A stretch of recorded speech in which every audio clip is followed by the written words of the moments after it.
ఇన్నిసార్లు గొడవలు అయినప్పుడు నమ్మకం లేకనా మీకు తన మీద ఏంటి మీ ప్రాబ్లం?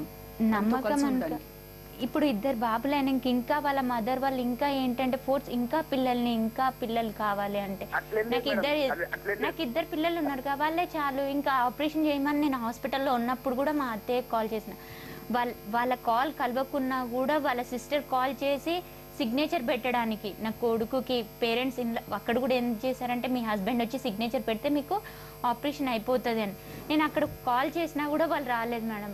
చూడ్డానికి రావాలి కదా చెప్పినా కూడా రాలేదు. అప్పుడే అయిపోతుండే కదా నాకు అన్నీ అయిపోతే ఇప్పుడు నేను జాబ్ చేయడానికి ఈజీగా ఉంటుండే కదా. మేము వచ్చి నా తరఫు నుంచి మా అమ్మ తరఫు నుంచి కూడా గిఫ్ట్ కూడా ఇచ్చాం మేడం వాళ్ళకి. ఎవరి బాబు? సెకండ్ పుట్టిన బాబుకి? సెకండ్ బాబుకి మేడం, సెకండ్ బాబుకి. ఓకే. నేనే అదే ఇప్పుడు ఏంటి ఇప్పుడు తీసుకెళ్తా అని అన్నా కూడా మళ్ళీ మా పేరెంట్స్ మా పెద్దనాన్న వాళ్ళు ఉండాలి కదా. వాళ్ళు నా కూతురు మంచిగా ఉంటుందని వాళ్ళు చెప్తే ఇప్పుడు మా ఫాదర్ నేను ఏదైనా వచ్చి చెప్పడానికి మా ఫాదర్ చెప్తుండే. మీరు మురళి గారు మీరు వెళ్ళి వాళ్ళ పెదనాన్న గారితో మాట్లాడి ఒప్పించి మళ్ళీ తను తీసుకెళ్ళగలరా? ఆ నమ్మకం మీకుందా? నేను నాకు ఉంది మేడం, నేను తీసుకెళ్తాను కానీ ఆమె రావాలి కదా మేడం. ఆమె వచ్చినాక మళ్ళీ వెళ్ళిపోతే మళ్ళీ ఎవరు రెస్పాన్సిబిలిటీ మేడం. ఇప్పుడు నాకు నా మీద 498 కేసు నడుస్తుంది మేడం. ఇప్పుడు ఆమె ఏం చేసుకున్నా నేనేం చేసినా నా మీద సస్పెక్ట్ చేస్తాను మీరు. ఇప్పుడు నా మీద 498 కేసు నడుస్తుంది, డోరీ కేసు నడుస్తుంది మేడం. ఇప్పుడు ఆమె ఏం చేసుకున్నా నేనేం చేసినా ఆమె చీమ కట్టినావో నేనే కొట్టినా అని చెప్పేసి మీరు అంటారు, ఎవరైనా అంటారు మేడం. అంటే 498A డౌరీ కేసు నడుస్తుంది. ఇప్పుడు మీ మీద ఈ నెట్ లో తన phone number and photo post చేశారని ఎలిగేషన్స్ వచ్చాయి కాబట్టి ఇప్పుడు నువ్వు నాతో కలిసి ఉండు నాకు ఇష్టం ఉంది అని చెప్తున్నారా? లేదు మేడం, నేను ఎప్పుడు అట్లా ఇప్పుడు నేను అట్లా అనుకోవట్లేదు మేడం. నేను ఎందుకంటే ఎవ్రీ టైం వాళ్ళ రిలేటివ్స్ వచ్చి నా దగ్గర పంపించినప్పుడు నేను వెళ్ళుకుంటున్నాను. Because I love her madam. Still you love her? Still I'm loving. Okay. మీరు చెప్తున్నారు కదా think of her madam, everyday think of her. Murali ఒక నిమిషం. మా సిస్టర్స్ మా పెద్దనాన్న వాళ్ళే కదా అన్ని చూసి అన్ని చేసింది. వాళ్ళ ఒప్పించి తీసుకెళ్తా అంటున్నారు కదా ఆయన. వాళ్ళతో ఇప్పుడు అన్నయ్య వాళ్ళు సిస్టర్స్ వాళ్ళు ఉంటే వాళ్ళతో వీళ్ళు ఒప్పియాలి. ఎప్పుడు మేము తనకు కానీ తన ఇద్దరు కొడుకులకు కానీ ఏది రాకుండా ఏది ప్రాబ్లం వాళ్ళకి సరిపడే అన్ని చూసి అన్ని చేస్తా అంటే ఒప్పుకొని వెళ్తాను. వాళ్ళకి లేకపోతే నన్ను జాబ్ చేయమని చెప్పాలి. మిమ్మల్ని జాబ్ చేయొద్దన్నాడా? మానేమని చెప్పారా? వాళ్ళ ఇంటికి వెళ్ళినప్పుడు ఎప్పుడు రిస్ట్రిక్షన్స్ అదే ఉన్నాయి మేడం. నేను జాబ్ చేయొద్దు, స్విచ్ ఆఫ్ చేయాలి, ఫోన్స్ ఎవరితో మాట్లాడొద్దు, కాంటాక్ట్స్ ఉండొద్దు అని. జాబ్ మేడం అది నేను చెప్పలే, వాళ్ళ రిలేటివ్స్ వాళ్ళ అన్నాలే చెప్పారు. ఏమని? వాళ్ళ ఫోన్స్ ఫోన్ వద్దని చెప్పేసి వాళ్ళ అన్నారు అన్నారు మేడం. ఎందుకంటే బికాస్ ఇక్కడ జరిగేటివన్నీ అక్కడ చెప్తే వాళ్ళు టెన్షన్ ఫీల్ అవుతారని చెప్పేసి వద్దని చెప్పారు. అంటే దీనా బ్రదర్సే ఫోన్ వాడొద్దు, ఇక్కడ జరిగేవి ఏమన్నా ఉంటే నువ్వు మాకు చెప్పొద్దు అని చెప్పారా? చెప్పారు మేడం. ఎందుకండి ఎవరికి చెప్పుకుంటారు? అమ్మాయికి ఏదైనా కష్టం వస్తే అత్తింట్లో పుట్టింటి వాళ్ళకి కదా చెప్పుకోవాలి. చెప్తున్నాం కదా, ఈమె వచ్చి సిచ్యువేషన్ వేరేలాగా ఉండే మేడం. అట్లా అని చెప్పేసి వాళ్ళు వద్దన్నారు, మేము వద్దనలేదు, వాళ్ళే వద్దన్నారు, వాళ్ళ రిలేటివ్స్ వద్దన్నారు.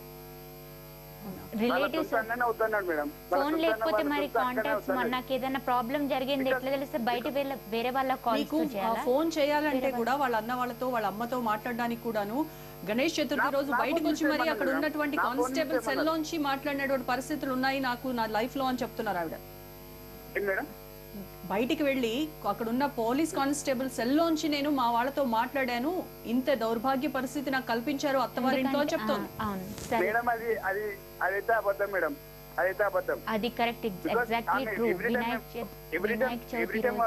ఆ సందర్భం కూడా చెప్తారు, వినండి ఒకసారి. ఏ సందర్భంలో అతని సెల్ లోంచి మాట్లాడిందో చెప్తారు. వినాయక చవితి రోజే 2014 వినాయక చవితి రోజే ఆ కానిస్టేబుల్ అక్కడ ఎవ్వరు లేరు, అక్కడ ఫోన్ ఎక్కడన్నా పబ్లిక్ ఫోన్ లో చేసుకోండి అంటే ఎక్కడ అడిగినా కూడా షాప్స్ లో లేకుండే. వాళ్ళ మమ్మీ అతను స్కూటర్ పైన వాళ్ళ మమ్మీని తీసుకొని కిందికి వెళ్తున్నాడు. కానీ నా వైఫ్ నా ఇద్దరు పిల్లలు అక్కడ ఉన్నారని కూడా అతనికి కట్టసి లేదు. Then how I should live with him? నేను కాదు కదా, ఏదో పెళ్లి కాక ముందుకే ఎన్ని డ్రామాలు ఆడి చేయించుకున్నాడు. మళ్ళీ తర్వాత చెప్పండి మేడం. ఇష్యూ ఏంటంటే నేను ఫస్ట్ మ్యారేజ్ చేసుకున్నాక దాని తర్వాత నేను పూణేకి వెళ్ళాను మేడం. పూణేకి వెళ్ళినాక నాకు అప్పటికి నేను రిజైన్ చేశాను జాబ్. నేను ఏమని చెప్పానంటే టికెట్ ఇచ్చామని ఇంటికి వెళ్ళు, నేను మళ్ళీ 3-4 days వచ్చి నేను ఇంట్లో తీసుకెళ్తాను అని చెప్పాను మేడం. అడిగిన టికెట్ ఇచ్చానో లేదా అడగండి. ఇక్కడ పూనా ఎంఫసిస్ లో ఉన్నప్పుడు అక్కడ నన్ను పెద్దనాన్న వాళ్ళు పెళ్లి చేసి పంపిస్తే టికెట్ ఏంటి ట్రైన్ రిజర్వేషన్ టికెట్స్ ఇచ్చి వెళ్ళిపోయాను. మళ్ళీ అలా వెళ్ళి వదిలిపెట్టడం అయితే తప్పు కదా. ఇంటికి వెళ్ళమని చెప్పాను నేను. అవును, ఇంటికి వెళ్ళాను. మళ్ళీ రావడానికి మీరు టికెట్ రిజర్వ్ చేయించారా? తిరిగి రావడానికి లేదు కదా. ఎవరు మేడం? ఎవరు మేడం? ఎవరెవరు టికెట్ రిజర్వేషన్ ఎవరు చేయించారు రావడానికి? మళ్ళీ ఎంఫసిస్ మేడం నేను చేసి ఆమె సీట్కి ఇచ్చి స్టేషన్ కాడ దింపి నువ్వు వెళ్ళు, 3 days తర్వాత నేను వస్తాను, ఇంటికి వచ్చి మాట్లాడతాను అని చెప్పేసి పంపించానామని. అక్కడి నుంచి స్టార్ట్ అయింది. ఆమె ఇప్పుడు కక్ష ఏం పెట్టుకుందంటే మేడం నన్ను పుణేలో వదిలేసిపోయిండు.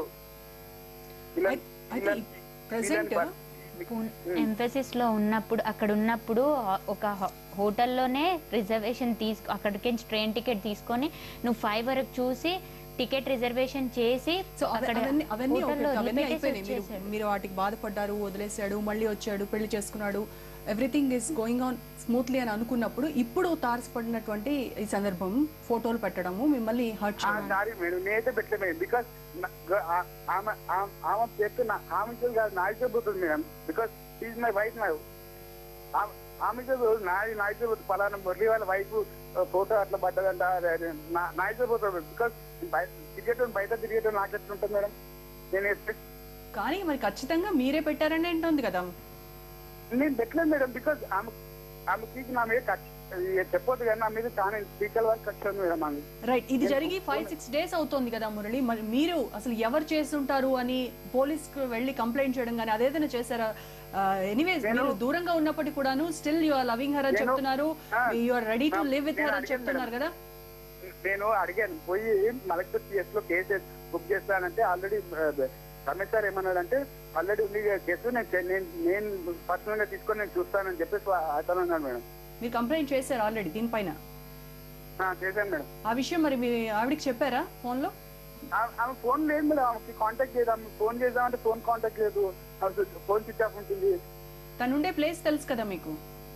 నాకు తెలియదు మేడం. ఇప్పుడైతే ప్రజెంట్ ఉండే ప్లేస్ హైదరాబాద్ అన్నారు కదా, ఇప్పుడు ఆ నుంచి వాళ్ళు ఖాళీ చేశారు. బికాస్ వాళ్ళ ఫాదర్ ఎక్స్పైర్ అయ్యారు. సో మంచి రోజు చనిపోలేదని చెప్పేసి వాళ్ళ ఇంట్లోకి వెళ్ళిపోయారు. నాకు వాళ్ళు ఎక్కడున్నది కూడా తెలియదు మేడం. వాళ్ళు 1 month మేము వెళ్ళేసి వచ్చేసాం. మళ్ళీ వేరే దగ్గర ఉండి ఆ ఇల్లు వెకేట్ చేయాలి అంటే 1 month వేరే దగ్గర ఉండేసి వచ్చేసాం బ్యాక్. కానీ మేము ఉండేది మా ఇంట్లోనే. ఈవెన్ ఇప్పుడు కూడా నేను అంటున్నాను కదా మేడం, ఆమె నాతో మంచిగా ఉంటే నేనే మంచి అంటే ఏంటి? ఏముండాలి మంచి అంటే మురళి? మంచి అంటే ఏం మంచిగా ఉండాలి మేడం? నాతో ఉంటే మేడం నేను అంటున్నా ఈ అలిగేషన్స్ రాకుండా ఇది కాకుండా ఉంటే నేనే చేస్తున్నా మేడం. కానీ జరగాల్సిన నష్టం తనకు కదా జరిగింది. ఒక అమ్మాయి ఫోటో ఉండకూడని చోట పోస్ట్ చేసి తన ఫోన్ నెంబర్ ఇచ్చి ఆమెకి 90% జరిగింది, నాకు 100% జరిగింది. బికాస్ నేను బయటకు వెళ్తే నన్ను అడుగుతున్నారు మేడం, ఏంటో నీ వైఫ్ ఇట్లా వచ్చింది, నీ వైఫ్ ఇట్లా వచ్చింది రాను. కానీ మీరు కనుక దీన్ని సీరియస్ గా తీసుకొని ఉంటే ఇప్పుడు మీ ఆవిడ ఎక్కడ ఉంటుంది అనేది తెలుసుకోవడం పెద్ద సమస్య కాదు. అదే మేడం, మీరిద్దరు కలిసి కూర్చొని మాట్లాడుకోవచ్చు కదా. ఇది నేను చేయలేదు అని మీరు గట్టిగా చెప్పొచ్చు, ఎవరు చేశారో కనుక్కునే ప్రయత్నం చేద్దాం అనొచ్చు, మీరు స్వతహాగా వెళ్ళి కంప్లైంట్ చేయొచ్చు. నేను హైదరాబాద్ PS వచ్చినప్పుడు మాట్లాడదామని అనుకునే వరకు వాళ్ళు వెళ్ళిపోయారు మేడం. వాళ్ళు మాట్లాడతాను చెప్పాను కూడా, చెప్తే కూడా వాళ్ళు వెళ్ళిపోయారు. వాళ్ళు ఇప్పుడు భాగ్య ఫోన్ నెంబర్ తప్ప వాళ్ళ ఇంట్లో వాళ్ళ ఎవరి ఫోన్ నెంబర్ మీ దగ్గర లేవా? నా దగ్గర భాగ్య నంబర్ తప్పించి ఎవరి నంబర్ లేదు మేడం. వాళ్ళ బ్రదర్స్ అంటే మీకు ఎప్పుడు వాళ్ళతో సంబంధాలు లేవా సరిగ్గా? వాళ్ళు ఎప్పుడు ఫోన్ చేయరు మేడం. వాళ్ళు ఫోన్ చేస్తే ఓన్లీ తిట్టడానికి ఫోన్ చేస్తారు. వాళ్ళు ఎందుకు తిడతారు మిమ్మల్ని? మీరు సరిగ్గా చూసుకుంటే మిమ్మల్ని తిట్టాల్సినంత సందర్భాలు ఏమున్నాయి? వాళ్ళకి అవసరాలు ఏమొచ్చాయి? అంటే వాళ్ళు ఇప్పుడు ఈమె ఇక్కడ నుంచి వెళ్ళిపోతుంది కదా మేడం, మా ఇంట్లోకి వెళ్ళిపోయిన నెక్స్ట్ డేనే వాళ్ళు ఫోన్ చేస్తారు, ఏమైంది అని అడుగుతాడు. అడిగాక ఈమెమో చెప్తుంది, మేమేదో చెప్తాం, నీకు సిగ్గులేదారా అది ఇది చాలా చెప్పారు, చాలా తిట్టారు మేడం నాకు. కానీ ఇప్పుడు మీ పిల్లల పరిస్థితి ఏంటి? ఎప్పుడైనా ఆలోచించారా? ఎంతసేపటికి మీరు ఇద్దరు గొడవలు పట్టడం, తన పుట్టింటికి వెళ్ళటం, మళ్ళీ రావడం ఇదే. కానీ ఆ పసిపిల్లల పరిస్థితి ఏంటి? వాళ్ళు తల్లిదండ్రులకు దూరంగా బతకడం ఎంత? మేడం నేను అదే అడుగుతున్నాను. నా కొడుకులను నన్ను దూరం చేస్తున్నావు ఎందుకన్నా అవుతుంటే నీకు పుట్టలేదని చెప్పేసి ఆమె అంటుంది మేడం. నేను అనేదాన్ని ఉంటే స్టేట్మెంట్ లో నేను ఎందుకు చెప్పాను? వాళ్ళ పేరెంట్స్ ముందు అన్నారు మేడం, నీకు పుట్టలేదు, నీకు ఎందుకు అవసరం, నీకు పుట్టలేదు అని అంటున్నది. వాళ్ళ బ్రదర్ చెప్తే వాళ్ళ బ్రదర్ ఏమన్నా తెలుసా మేడం, చీరేద్దా అని చెప్పేసి నన్ను అంటున్నారు. సో మీరైతే తనతో ఉండటానికి మీరు ఇంకా నేను ఇప్పటికైతే still I'm ready to stay with her. మీకు ఉన్న ప్రాబ్లం ఏంటి తనతో ఉండటానికి? ప్రాబ్లం ఇప్పుడు తనేమో నేను ఫోటోలు పోస్ట్ చేయలేదు అని చెప్తున్నారు, తను కూడా వెళ్ళి కంప్లైంట్ చేశాడు అని తను చెప్తున్నాడు. తను మీతో ఉండటానికి తనకి ఎటువంటి ప్రాబ్లం లేదంటున్నాడు, మీరేం చెప్తారు? పోలీస్ స్టేషన్ లో కూడా అదే అన్నాడు. ఇంటికి వెళ్ళినాక తను చేసేది అదే అక్రమ. అసలు ఆమె వ్యూ ఎందుకు అనుకోండి మేడం, ఫస్ట్ ఎందుకు వెళ్ళిపోతుంది, అసలు రీజన్ ఏంటి అని అడిగాను మేడం. ఇప్పుడు లైవ్ లో కూడా ఒక నిమిషం మురళి చెప్పండి. అసలు ఆమె రీజన్ ఏంటి? అసలు రీజన్ అంటే మీరు శారీరకంగా హింసిస్తున్నారు, కొడుతున్నారు, తాగుతారు. సారీ మేడం, నాకు అయితే డ్రింకింగ్ అలవాట్లేదు, ఏదో ఒకేషన్ గా తాగుతాను కానీ తప్ప ఇంకా నేనైతే ఇప్పుడు రెగ్యులర్ గా తాగాను మేడం. అది కూడా నేను తాగాను, అసలు నాకు ఎలర్జీ. నాకు మొన్న పోలీస్ స్టేషన్ లో వాళ్ళు కూడా చూసారు అతను ఎట్లున్నాయి, అతని ఐస్ అతనివే చెప్పారు. అవును మేడం, నేను పోలీస్ స్టేషన్ వచ్చిందని నేను ఎప్పుడు నల్గొండ నుంచి వచ్చాను మేడం. సో ఫాస్ట్ గా వచ్చాను, ఫాస్ట్ గా వచ్చే వరకు కళ్ళు ఎర్రగైతాయి, నాకు డ్రైవింగ్ చేస్తే కళ్ళు కంపల్సరీ ఎర్రగైతున్నాయి. సో ఇప్పుడు మీ ఆవిడ ఒకటే చెప్తున్నారు, మా ఇంటికి వచ్చి మా పెద్దనాన్నతో మాట్లాడి అందరినీ ఒప్పించి అగ్రిమెంట్ చేసి పిల్లలకు కూడా ఎటువంటి హాని ముందు ఉండదు, నాకు కూడా ఏమీ ఉండదు అని చెప్తే నేను తనతో ఉండటానికి ఓకే అని చెప్తున్నారు ఆవిడ. ఏం చెప్తారు మీరు? మీరు రెడీగా ఉన్నారా వెళ్ళి మాట్లాడటానికి?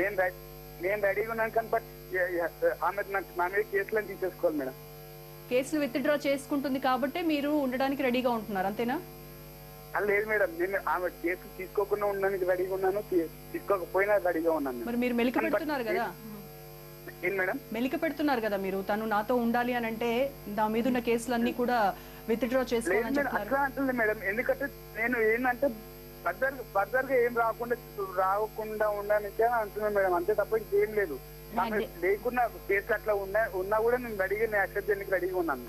Agreement should be from both sides. Mutual concern అంటే ఇద్దరు సైడ్ నుంచి ఉండాలి. నేను కూడా నాకే సమస్య వచ్చినా మా పేరెంట్స్కి చెప్పుకోను, నీకే సమస్య వచ్చినా చెప్పు, కానీ జాబ్ నువ్వు చేయాలి, నేను చేయాలి. ఇద్దరు పిల్లలు సర్వైవ్. ఇప్పుడు మీరు అన్నారు కదా మా వల్ల ఎప్పుడు క్లాషెస్ వస్తున్నాయి, పిల్లలు సఫర్ అవుతున్నారు, ఇద్దరు చేస్తేనే కదా 2 days. ఇప్పుడు ఈ జనరేషన్ లో ఏంటి, పిల్లల్ని ఎవరు చూసుకుంటారు? భాగ్య మీ మదర్ చూసుకోవాలి, అత్త వాళ్ళు పట్టుకోవాలి, మామ పట్టుకోవాలి. Who will take care? అత్త మామ చూసుకోవాలి. నేను చేసిన జాబ్ తో నీకు సర్వే కాలే మా ఇంట్లో? అంటే మీకేంటి, తను ప్రాబ్లం ఏంటి? తను బయటికి వెళ్ళి జాబ్ చేస్తే ఏంటి? ఇప్పుడు ఇద్దరు జాబ్ చేస్తే పిల్లలు సఫర్ అవుతారు మేడం, అది ఆలోచిస్తున్నాను. అంటే వాళ్ళ నాన్నమ్మ తాతయ్యలు ఉన్నారు కదా, వాళ్ళని చూసుకోవడానికి చెప్తోంది అక్కడ. ఇప్పుడు నేను ఇప్పుడు సపరేట్ ఉంటున్నా అన్నప్పుడు ఎవరు చూస్తారు మేడం? సపరేట్ గా ఉంటే అప్పుడు ఒకరిది శాలరీ అయితే సరిపోదు కదా, రెంట్ కట్టాలి. ఎందుకు సరిపోదు మేడం? నేను సరిపెడతాను మేడం, నేను సరిపెడతాను. మ్యూచువల్ అది నాతో అంటున్నారుగా విత్డ్రా చేసుకోవాలి కేసు అని. కేసు విత్డ్రా చేసినాక మళ్ళీ కొన్ని డేస్ అయిన తర్వాత సేమ్ రిమైన్ ద సేమ్ అంటే అప్పుడు నాకు ఏది ఉంటుంది ఆధారం? ఇప్పుడు మీరు చెప్పండి, మరి విడిగా వచ్చి ఉందామని అంటున్నారు, విడిగా వెళ్ళి ఉంటారు, మీరు కూడా జాబ్ చేస్తే మరి మీ పిల్లల పరిస్థితి ఏంటి? ఇప్పుడు వాళ్ళు పెద్దగా అయిపోయారు. ఒక అబ్బాయి పెద్ద 4 years అయిపోయింది, 5 years he has grown up. Now 3 years బాబు చిన్న ఉండి, ఇంకా 2 years అయితే తను కూడా పెద్ద స్కూల్కి వెళ్ళిపోతారు. మార్నింగే వాళ్ళకి అన్ని రెడీ చేసి ఇచ్చేసి జాబ్ చేస్తే ఏంటి? మరి 2 years తర్వాతే జాబ్ చేసుకోవచ్చు కదా, 2 years పిల్లల్ని చూసి. ఎట్లయినా ఐ విల్ అగ్రీ, ఏదైనా చేయను. 2 years తర్వాత నేను ఓకే, నా ఇప్పుడే చేయమన్నా ఓకే. ఎందుకంటే ఇప్పుడు నా బాబు 3 years బాబు, చిన్న పెద్దైనా 5 years అయిపోయింది, అక్క చూస్తుంది ఇప్పుడు వరకు. ఇప్పుడు ఏంటి, వాళ్ళు ఇప్పుడు చేయమన్నా చేస్తాను, నాకు వస్తే 2 years ఆఫ్టర్ 2 years కానీ గ్యాప్ వచ్చేస్తుంది. ఇన్ని డేస్ వరకు అంటే సిస్టమ్ టెక్నాలజీ డిఫరెంట్ ఇప్పటికే ఎన్నో చేంజెస్ వచ్చేసాయి. బెటర్ లైఫ్ కోసము ఖచ్చితంగా వాళ్ళ భవిష్యత్తు బాగుండాలంటే నేను ఇద్దరు జాబ్ చేస్తేనే బాగుంటుంది. 2 years తర్వాత అయినా చేయడానికి ఒప్పుకుంటారు. ఈ 2 years పిల్లల్ని చూసుకోవడానికి కూడా మీకు ఎటువంటి అభ్యంతరం లేదు, రైట్? అయితే ఇద్దరు కొంత కాంప్రమైజ్ అయ్యి మీ పిల్లల కోసం ఇద్దరు కలిసి ఉండేటువంటి ప్రయత్నం కనుక చేస్తే అటు మీ పేరెంట్స్ ఇటు వీళ్ళ పేరెంట్స్ కూడా బాగుంటారేమో. మురళి మేడం, నేను రెడీగా ఉన్నా మేడం, కానీ ఏంటంటే ఇప్పుడు ఇద్దరు జాబ్ చేశాను, పిల్లలు సఫర్ అయిపోతారు. తను చెప్తాను కదా 2 years తర్వాత చేస్తాను, చిన్నబాబు కూడా పెద్ద అయిన తర్వాత చేస్తాను, స్కూల్కి వెళ్ళే టైం కల్లా నేను చేస్తానని చెప్తున్నారు. అది మీకు అభ్యంతరకరమా? నాకేం లేదు మేడం, ఆమె ఇంట్లో ఉంటే చాలు మేడం. అంటే నేను సర్వే చేయగలుగుతాను, నేను ఎట్లా కూలని ఆలోచించి నేను సర్వే చేయగలుగుతాను నేను. సో ఇప్పుడు ఇద్దరు కాంప్రమైజ్ అయ్యి కలిసి ఉండటానికి ఓకే చెప్పినట్టు అని అనుకోవచ్చు అంటారా? నేను రెడీగా ఉన్నా మేడం, బట్ ఆమె థింకింగ్ ఎట్లున్నా నేను అదే కదా ఇప్పుడు ఏంటి అగ్రిమెంట్ అతనితో మీరు అగ్రిమెంట్ చేయాలి అని అంటున్నారు. నాకు నా పిల్లలకి ఏ డౌట్ మళ్ళీ వాళ్ళ ఇంటికి వెళ్లకుండా నేను అంత మంచి చూసుకుంటా, నేను ఒక్కనే సర్వైవ్ చేయగలుగుతా, she no need of doing job అంటుండు కదా. అట్లాంటప్పుడు ఈ should give that much of strong promise or agreement in paper. Murali తను చెప్పింది మేడం, అగ్రిమెంట్ ఏమి? సారీ, హలో అగ్రిమెంట్ అట్లే లేదు, బట్ ఏంటంటే నాకు అగ్రిమెంట్ వల్ల సంసారాలు అయితే కాదు మేడం, నేను అదే అంటున్నాను. బట్ వేటి వల్ల సక్రమంగా సాగుతాయి అంటారు సంసారాలు? మేడం ట్రస్ట్ ఉండాలి మేడం, ఒకరి మీద ట్రస్ట్ ఉండాలి, నమ్మకం ఉండాలి. ఆ నమ్మకం లేదని చెప్తోంది మరి మీ మీద, అందుకే కదా అగ్రిమెంట్ అడుగుతోంది. అగ్రిమెంట్ మీద నమ్మకం, అది మంచి మీద నమ్మకం లేదు కానీ అగ్రిమెంట్ మీద నమ్మకం ఉందా మేడం? అలాంటి పరిస్థితి కల్పించుకున్నారు ఇద్దరు. నేను రెడీగా ఉన్నాను, అగ్రిమెంట్ చేయడానికి రెడీగా ఉన్నాను, బట్ నేను స్టిల్ క్వశ్చనింగ్ అనమాట. నేను మంచి మీద నమ్మకం లేదు కానీ అగ్రిమెంట్ మీద నమ్మకం ఉందా మేడం? మురళి ఫైనల్ గా ఒక విషయం చెప్పండి. ఇప్పుడు తను అల్టిమేట్ గా తను చాలా హర్ట్ అయింది. ఏది ఆ పోస్ట్ చేయడం వల్ల, తన ఫోన్ నెంబర్ పెట్టడం వల్ల, కాల్ గర్ల్ గా పోస్ట్ మీరు చేయలేదని చెప్తున్నారు. ఓకే, మరి మీరిద్దరు కలిసి వెళ్ళి ఇది ఎవరు చేశారు అనే దాని మీద మీరు ఫైట్ చేయొచ్చు కదా పోలీస్ స్టేషన్ లో కూర్చొని మాట్లాడి. మీరిద్దరు కలిసి వెళ్ళేటువంటి అవకాశం ఏమైనా ఉందా? పోలీస్ స్టేషన్ కి వెళ్ళి దీనిపైన ఫైట్ చేసే అవకాశం ఉందా? ఎవరు కనుక్కున్నారు? సైబర్ క్రైమ్ లో కనుక్కోవచ్చు. ఓకే మేడం, రెడీగా ఉన్నాను మేడం, నేను రెడీగా ఉన్నాను. ఆమె ట్రస్ట్ ఉండదు మేడం నా మీద. మీరే చెప్తారు. నేనే ఇప్పుడు మ్యూచువల్ అదేంటి అగ్రిమెంట్ చేసినాక మళ్ళీ ఎవరు పోస్ట్ చేశారు ఇవన్నీ? అగ్రిమెంట్ మీద నమ్మకం ఉంది కానీ నా మీద నమ్మకం లేదా భాగ్య? అగ్రిమెంట్ మీద నేను ఎందుకు అంటున్నా, మళ్ళీ ఫ్యూచర్ లో ఇట్లాంటి నన్ను జాబ్ చేయాలి. మనం సపరేట్ ఉన్నామంటే మనం ఎందుకు వస్తే గొడవలు ఎందుకు? ఆల్రెడీ పూణేలో ఉన్నాము, తర్వాత నేను మా ఊర్లో కూడా ఉన్నాము సార్. మన ఊర్లో గొడవలు వచ్చాయి మేడం బాగా. ఇప్పుడు మీ పేరెంట్స్ వాళ్ళ పేరెంట్స్ ఎవరికి వద్దు, మీరిద్దరు విడిగా ఉందామని అనుకుంటున్నప్పుడు ఇంకా ప్రాబ్లం ఏముంటాయి? మన ఇద్దరి మధ్య ఏం ప్రాబ్లమ్స్ వస్తాయని అంటున్నారు? మళ్ళీ అందరికి కాంటాక్ట్స్ పేరెంట్స్ కి ఎవరికి చెప్పొద్దు అట్లాంటివి న్యూసెన్స్ అట్లాంటి వాళ్ళ ఇంట్లో వాళ్ళే. మీ డిమాండ్స్ ఏవైతే ఉన్నాయో, ఒక నిమిషం మురళి